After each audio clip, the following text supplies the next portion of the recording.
Just wanted to show you P0070 extreme situation. You have here no bumper on an E46 BMW. You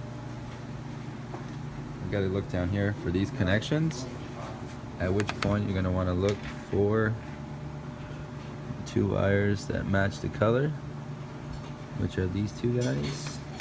They should be blue and red and blue and brown. So let's see what we have here. Blue and brown and blue and red. Alright, now we're going to put them together. I'll be back to show you how it looks. P0070 extreme situation. Loss of a bumper on the E46 BMW. So really quickly, just want to show you, you're going to go down to the front left footwell, and you may have these two wires. One is blue and brown. I don't know if you can see that right there, blue and brown. And the other one is blue and red.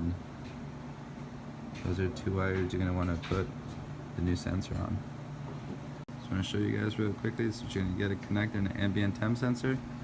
Number one, right there, as you can see, is going to go with the blue and brown. Number two is going to go with the red and the blue. See the number one and number two right there?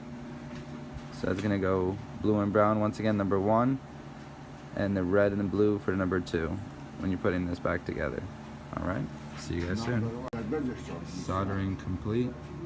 Red, blue, blue, and brown. As you can see, once again, number one, number two, so you guys can see red and blue right here on the number two, blue and brown on the number one.